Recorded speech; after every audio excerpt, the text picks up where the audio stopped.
Bismillahirrahmanirrahim. Assalamualaikum warahmatullahi wabarakatuh. Alhamdulillah wassalatu wassalamu ala Rasulillah wa ala alihi wa sahbihi ajma'in. Amma ba'd. Jamaah salat syukur rahimani wa rahimakumullah. Di sini saya akan melanjutkan membacakan ringkasan dari kitab Tauhid, masih di bab yang sama, yaitu bab istighosah kepada selain Allah. Jadi istighosah yakni berdoa memohon supaya dihindarkan atau diangkatnya suatu musibah kepada selain Allah. Tentu ini adalah sebuah kesyirikan. Di antara dalil yang dibawakan oleh mu'alif yang lain yaitu surah An-Naml ayat 62. Allah Ta'ala berfirman, "Amman yujibul muttarra idza da'ahu wa yaksifus su' wa yaj'aluhum khulafa'al ard a ilahum ma'allah qalilan ma tadhakkarun." Yang artinya, atau siapakah yang memperkenankan doa orang yang dalam kesulitan apabila ia berdoa kepadanya, dan yang menghilangkan kesusahan, dan yang menjadikan kamu, yakni manusia, sebagai khalifah di bumi? Apakah di samping Allah ada ilah yang lain? Amat sedikitlah kamu mengingatnya. Surat An-Naml ayat 62. Di antara faedah yang bisa diambil dari ayat ini, yang pertama yaitu ikhlas dalam berdoa itu merupakan sebab terkabulnya doa. Jadi al-ikhlasu fi du'ai sababun li istijabah. Jadi ikhlas dalam berdoa itu merupakan sebab terkabulnya doa. Yang kedua adalah keterangan tentang berkahnya doa dan adanya manfaat. Jadi keterangan tentang berkahnya doa dan manfaatnya. Jadi isbatu barakatid doai wan naf'ihi. Yang ketiga, keberuntungan dan keburukan ketetapannya berada di tangan Allah. Istilahnya adalah annal khair wasyarra muqaddarun minallahi azza wa jalla. Jadi yang namanya keberuntungan dan keburukan pada dasarnya telah ditetapkan oleh Allah, yaitu berada di tangan Allah Ta'ala.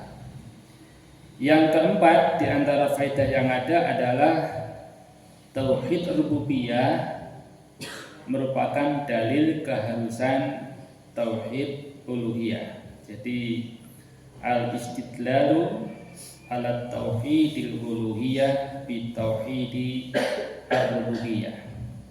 Jadi seperti umpamanya Allah yang telah menciptakan, menghidupkan, mematikan, memberi rizki, yang menciptakan alam semesta ini, yang mengatur alam semesta ini adalah Allah Subhanahu wa Ta'ala. Disebut dengan kita bertauhid rububiyah. Nah, bertauhid rububiyah yang demikian ini menetapkan keharusan untuk bertauhid uluhiyah, yakni hanya Allah Subhanahu wa Ta'ala saja yang berhak untuk diibadahi. Al-khaliqu li hadihi al-asya' wa al-mustahiqu lil ibadah. Zat yang telah menciptakan segala sesuatunya itulah yang berhak untuk diibadahi, yaitu Allah Subhanahu wa Ta'ala. Kemudian Allah Subhanahu wa Ta'ala memperkenankan atau mengabulkan doa orang yang berada dalam kesulitan, dan hanya dialah yang mampu mengangkat kesulitan tersebut. Jadi yang mampu mengangkat kesulitan atau musibah pada diri seseorang itu hanya Allah Subhanahu wa ta'ala. Kemudian di antara faedah yang lain yaitu ma'rifatullahi bil fitrah, mengenal Allah melalui fitrah. Jamaah salat syukur rahimani wa rahimakumullah. Ayat ini yakni surat An-Naml ayat 62 ini merupakan dalil bahwa tidak ada yang mampu memperkenankan doa orang yang berada dalam kesulitan kecuali Allah Subhanahu wa ta'ala semata. Maka dari itu dapat diketahui bahwa doa orang yang berada dalam kesulitan atau disebut dengan istilah istighosah adalah bentuk ibadah. Jadi istighosah adalah bentuk ibadah, dan memalingkan ibadah kepada selain Allah maka termasuk perbuatan kesyirikan, dilarang. Jadi kalau kita memohon berdoa ya tentu hanya kepada Allah, termasuk istighosah. Jadi istighosah ini adalah doa ya. Namun ya kalau hanya berdoa maka doa itu lebih umum. Dengan kata lain ya, setiap istighosah itu adalah doa, namun tidak setiap doa itu istighosah. Jadi doa itu lebih umum daripada istighosah.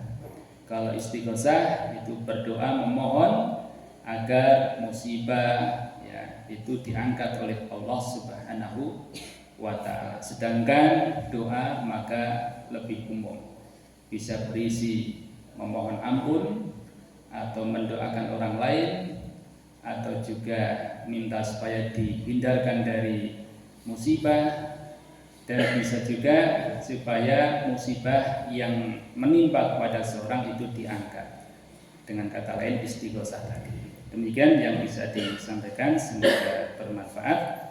Kita akhiri subhanakallahumma wa bihamdika asyhadu an la ilaha illa anta astaghfiruka wa atubu ilaik. Wassalamualaikum warahmatullahi wabarakatuh.